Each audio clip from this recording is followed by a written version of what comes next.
아침에 일어날 때는 분명히 괜찮았습니다. 발걸음도 가벼웠고 계단도 무리 없이 올랐습니다. 그런데 점심이 지나고 오후가 되면 다리가 갑자기 납덩어리처럼 묵직해집니다. 발목이 부어오르고 종아리가 당기기 시작합니다. 아침과 오후가 이렇게 다를 수 있을까요? 많은 분들이 이 느낌을 단순한 피로나 나이 탓으로 넘깁니다. 하지만 이 증상에는 아주 구체적인 이유가 있습니다. 그리고 그 이유를 알면 오늘부터 바로 바꿀 수 있는 것들이 있습니다. 지금 몇 살이신가요? 댓글에 나이를 적어주세요. 오늘 이 내용이 얼마나 많은 분들께 해당되는지 꼭 알고 싶습니다. 이 영상을 끝까지 보시면 왜 아침과 오후가 이렇게 다른지, 그리고 지금 당장 실천할 수 있는 방법이 무엇인지 정확히 알게 되실 겁니다. 아침에 다리가 가벼운 이유가 있습니다. 밤새 누워 있으면 다리가 심장과 거의 같은 높이에 있습니다. 이때 혈액은 중력의 방해 없이 비교적 쉽게 심장으로 돌아옵니다. 그래서 잠에서 깼을 때 다리가 개운하게 느껴지는 겁니다. 하지만 일어나서 앉거나 서는 순간부터 상황이 달라집니다. 혈액이 아래로 흐르기 시작합니다. 혈관이 건강하다면 이 혈액을 다시 위로 잘 올려보냅니다. 그러나 혈관 기능이 약해지면 혈액이 아래에 고이기 시작합니다. 처음에는 미미합니다. 1시간, 2시간, 3시간, 시간이 지날수록 조금씩 쌓입니다. 이것이 오후에 다리가 무거워지는 핵심 이유입니다. 그리고 이 과정은 나이가 들수록 더 빠르게 진행됩니다. 혈관벽이 탄력을 잃기 때문입니다. 20대에는 몇 시간이 걸리던 것이 60대 이후에는 불과 몇 분 만에 시작됩니다. 그런데 이 다음 내용은 대부분의 사람들이 모르는 부분입니다. 혈관 안에서 조용히 일어나는 일이 있습니다. 다리 혈관 안에는 아주 작은 판막이 있습니다. 이 판막은 혈액이 아래로 역류하지 않도록 막아주는 문 역할을 합니다.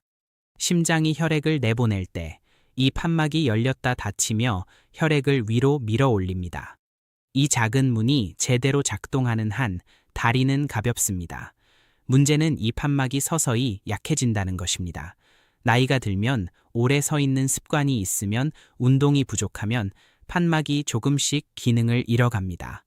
판막이 제대로 닫히지 않으면 혈액이 아래로 새어내려 고이게 됩니다. 이 상태를 정맥 기능 부전이라고 합니다. 이름은 어렵지만 증상은 단순합니다. 무겁고 당기고 붓습니다. 판막이 약해진 상태에서는 오전에 쌓인 혈액이 오후로 갈수록 점점 더 많아집니다. 겉으로 아무 이상이 없어도 이 과정은 이미 조용히 시작되어 있을 수 있습니다. 지금 이 증상이 있으신 분들 얼마나 오래되셨나요? 댓글에 솔직하게 남겨주세요. 비슷한 상황의 분들께 큰 힘이 됩니다. 그렇다면 하지정맥류와는 어떤 관계가 있을까요? 그 연결고리가 생각보다 훨씬 중요합니다. 하지정맥류라는 말을 들어보셨을 겁니다. 다리 표면에 구불구불하게 튀어나온 혈관입니다.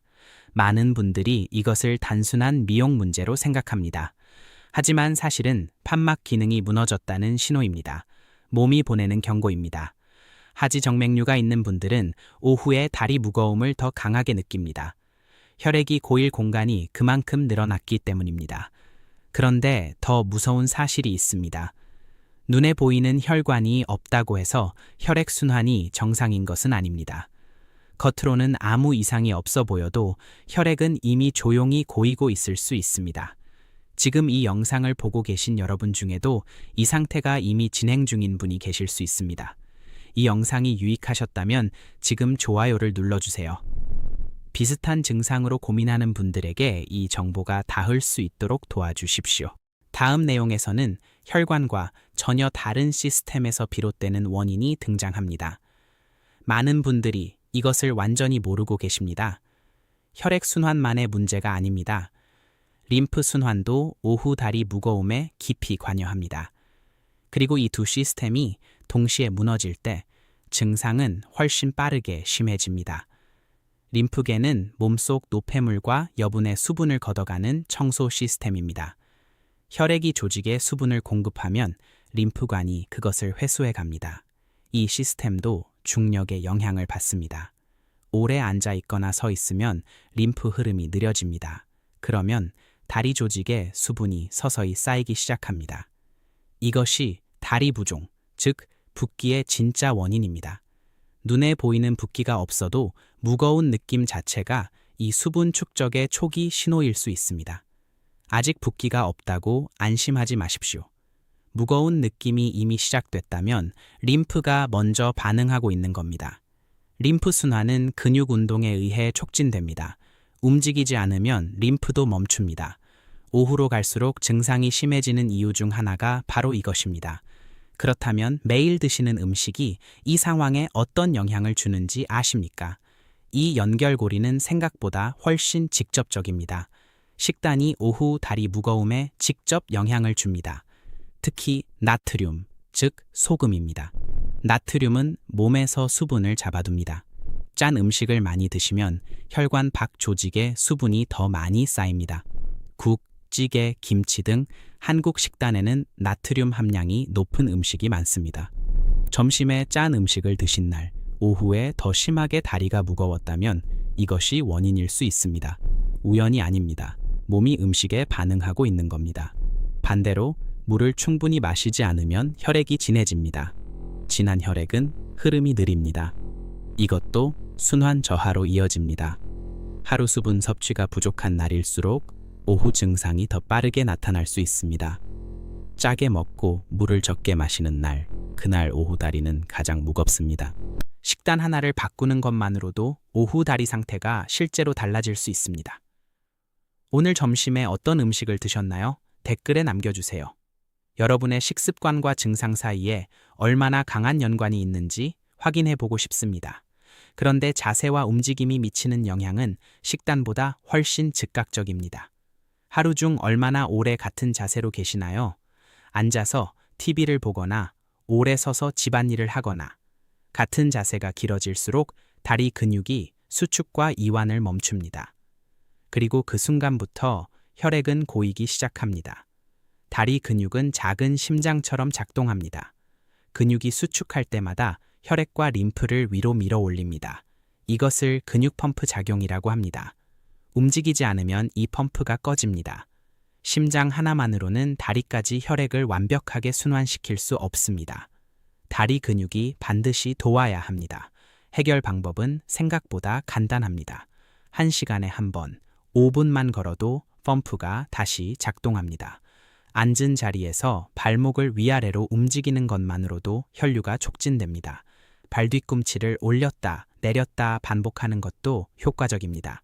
지금 이 영상을 보시면서 발목을 움직여 보십시오. 10번만 해도 혈류가 바뀝니다. 이 작은 움직임 하나가 오후 다리 상태를 실제로 바꿔놓습니다. 그런데 잠자리에 들기 전 딱 하나의 자세가 있습니다. 많은 분들이 아직 모르는 방법입니다. 오후 휴식 시간이나 잠들기 전에 다리를 올려보세요. 다리를 심장보다 높은 위치에 두는 것입니다. 쿠션 2-3개를 발밑에 받치거나 소파 팔걸이에 다리를 얹으면 됩니다. 특별한 도구도 돈도 필요 없습니다. 이 자세는 중력을 역이용하는 방법입니다. 다리에 고인 혈액과 림프액이 자연스럽게 위로 이동합니다. 15분에서 20분만 해도 다리가 눈에 띄게 가벼워지는 것을 느낄 수 있습니다. 오늘 저녁 잠들기 전에 바로 시작해 보십시오. 내일 아침 다리의 느낌이 달라질 것입니다. 특히 오후에 심하게 무겁거나 부은 날일수록 더 큰 효과가 있습니다. 다리를 올린 상태에서 발목을 천천히 돌려주면 효과가 더욱 커집니다. 이 방법을 처음 시도해 보신 후 댓글에 어떠셨는지 알려주세요. 실제로 효과를 느끼신 분들의 경험이 다른 분들께 큰 용기가 됩니다. 그런데 압박 스타킹에 대해 들어보셨나요? 이것은 단순한 스타킹이 아닙니다. 의외로 강력한 도구입니다. 압박 스타킹은 일반 스타킹과 다릅니다.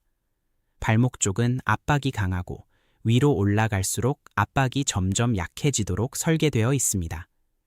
이 차등 압박이 혈액을 아래에서 위로 밀어 올리는 역할을 합니다. 걸을 때마다 혈액이 자연스럽게 위로 흐르도록 돕는 구조입니다. 오후 다리 부종과 무거움을 줄이는데 실제로 효과적입니다. 하지정맥류가 있는 분들에게는 특히 도움이 됩니다. 하지만 정맥 기능이 약한 분들 전반에게 유용합니다. 그리고 여기에 대부분의 분들이 모르는 핵심이 있습니다. 씻는 타이밍이 전부입니다. 아침에 일어나자마자 신어야 합니다. 혈액이 아직 고이지 않은 상태, 다리가 가장 가벼울 때 신어야 효과가 큽니다. 오후에 신으면 이미 고인 혈액 때문에 신기도 어렵고 효과도 절반으로 줄어듭니다. 아침에 눈 뜨면 바로 그것이 규칙입니다. 의료용 압박 스타킹은 약국에서 구입할 수 있습니다. 압박 강도는 의사나 약사와 상담 후 선택하는 것이 좋습니다. 압박 스타킹을 이미 사용하고 계신 분 계신가요? 댓글에 yes 또는 no로 알려주세요. 생각보다 훨씬 많은 분들이 이미 사용 중이실 거라 생각합니다. 그런데 이 모든 방법보다 먼저 알아야 할 경고 신호가 하나 있습니다. 절대 그냥 넘기지 마십시오. 오후에 다리가 무거운 것, 단순히 나이 드는 일로 넘기지 마십시오. 몸이 보내는 신호입니다. 그리고 그 신호를 무시하지 않을 때 일상이 달라집니다. 계단을 두려워하지 않고 오후에도 좋아하는 사람과 함께 걷고 저녁 자리에서 편안하게 앉아 있을 수 있는 것, 이것이 작은 습관 하나로 지켜질 수 있습니다. 몸은 여러분의 관심에 반드시 반응합니다. 늦지 않았습니다. 오늘부터가 시작입니다. 단, 다리가 갑자기 한쪽만 심하게 붓거나 열감과 통증이 동반된다면 즉시 병원을 방문하십시오. 이것은 깊은 정맥 혈전의 신호일 수 있으며 절대 기다려서는 안 됩니다. 이 영상은 의학적 진단이나 치료를 대신하지 않으며 건강 정보 제공을 목적으로 합니다. 오늘 이 내용이 도움이 되셨다면 비슷한 증상으로 걱정하는 가족이나 지인에게 이 영상을 공유해 주세요. 특히 60대 이상의 부모님, 형제, 이웃에게 꼭 전해 주십시오. 그분들에게 필요한 정보입니다. 마지막으로 한 가지 여쭤보겠습니다. 오늘 소개한 방법 중 다리 올리기, 발목 운동, 압박 스타킹, 식단 조절, 가장 먼저 시도해 보고 싶은 것이 무엇인가요? 댓글에 남겨주세요. 여러분의 댓글이 다음 영상의 주제를 결정합니다.